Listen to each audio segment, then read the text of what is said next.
Trump has made several comments about Greenland over the past 10 years about how he sees it necessary, how, people genuinely here think he might turn up in a warship and, abduct the prime minister, which is terrifying. To Greenland now, as officials from Denmark and Greenland prepare for this week's meeting with the US Secretary of State Marco Rubio over the Arctic island's future, uncertainty among Greenlanders themselves is growing, understandably. On Friday, President Trump reiterated his desire to take control of Greenland, which is currently a semi-autonomous territory belonging essentially to Denmark. Reports suggest the White House is preparing to make a financial offer to Greenland's residents as part of a bid to buy the territory, but has not ruled out annexation by force, with the president warning that the US was prepared to take ownership, in his words, the easy way or the hard way. So, how has this left Greenlanders feeling? The Sunday Times' Katie Gatens is in Greenland's capital, Nuuk. Thanks for joining us. First of all, what is Nuuk like, actually, Katie? Just paint us a little bit of a picture. It's a bit different to being here at the news building in sort of central London. Yeah, well, at the moment it's pitch black. It's 7:30 in the morning, and it is very snowy. It was snowing for the past 2 days. It's a small town, really. I don't think it is the sort of capital, but I don't think that you could call it a city. There's about 20,000 people who live here.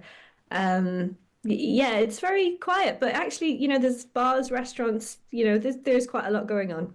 And they find themselves now the centre of global attention, the bone of contention between, the United States and, all the other people involved, potential rift in NATO. That must be quite astonishing to them. And I gather you've been speaking to the mayor of Nuuk as well. Yeah.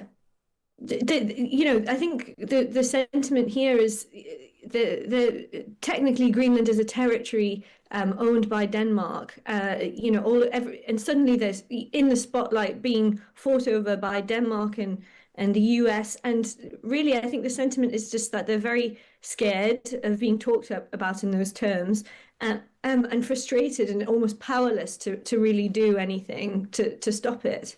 Well, let's hear a little bit of your conversation with the mayor now.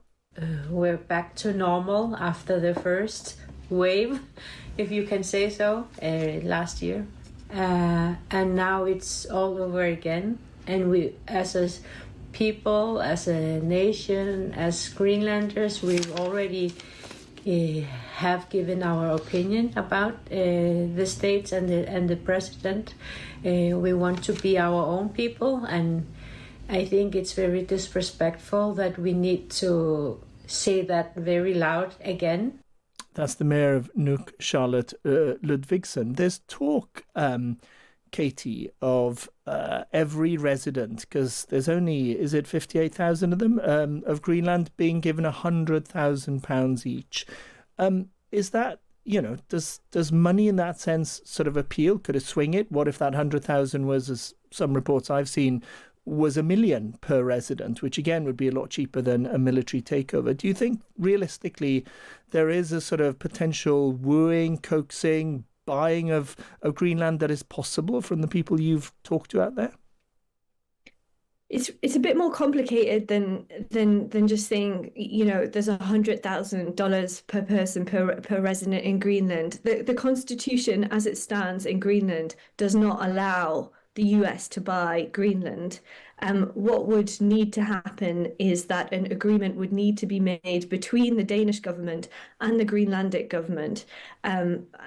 Many people suspect, first of all, for Greenland to become independent, and then Greenland for almost to sort of sell itself, sort of thing. This $100,000 reports of, it sounds very Trumpian. It sounds quite bombastic. I think it's not quite as simple as that. And something that's really at the crux of this matter, at the forefront of the issue, is Greenlandic independence, which almost all of Greenlanders want. But it's under what terms, really? So there's this big meeting tomorrow. Marco Rubio, Danish officials, and officials from Greenland. Do you think part of the agenda for Greenland there will be to sort of peel off the conversation so that they're dealing directly with the US rather than, having their case made by, a proxy Danish government?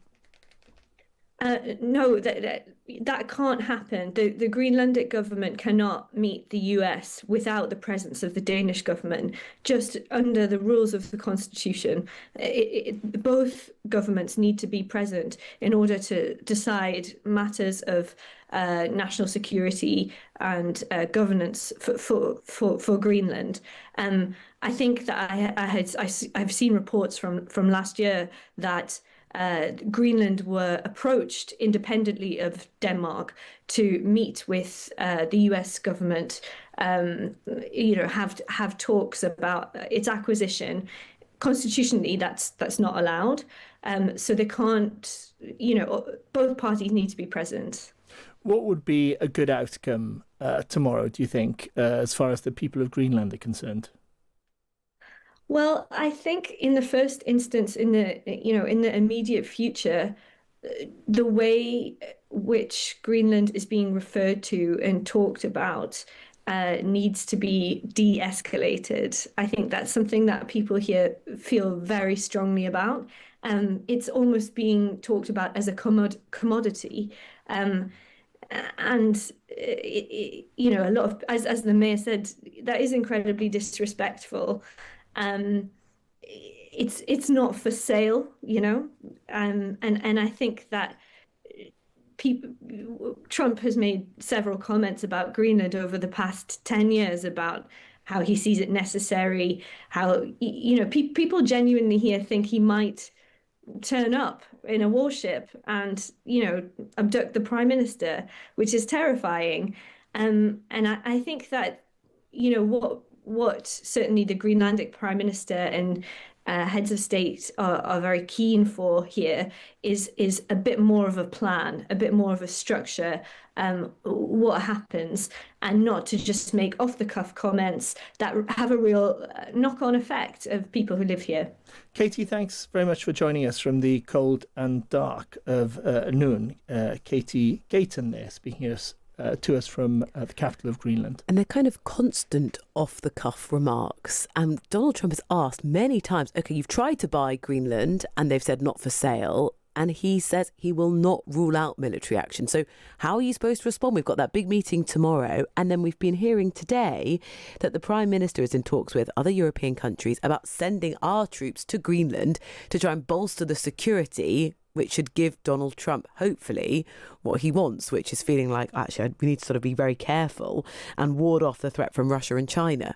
Is that the solution? If you don't take Donald Trump seriously, it's very tempting to not take him seriously, because if you do take him seriously, he's threatening a fellow NATO country, Denmark, with military action to take a piece of territory currently under its control off it. I mean, you have to take it with a pinch of salt, or it's frightening. But what we heard earlier was that the US do have the ability right now to send as many troops or military personnel as they'd like to Greenland, and they haven't taken up that opportunity. No, which suggests it's about something else. I thought Katie was very interesting there, suggesting what they really want, Greenlanders, which may have been unlocked by Donald Trump, is more independence from Denmark. And then when they have independence, they may choose to be American. Particularly, there's one of our readers here saying, I'd be American for $1 million quid in cash. Thanks, Suzanne, for that suggestion. But that's maybe where it's heading. That does come up a lot. Can you buy off all the Greenlanders? I mean, if you buy them all off, you're sort of not buying them any of them off, are you? Because they'll all have the same amount. Anyway, much more of that tomorrow after that meeting comes. There'll be something we'll be following here closely here at Times Radio.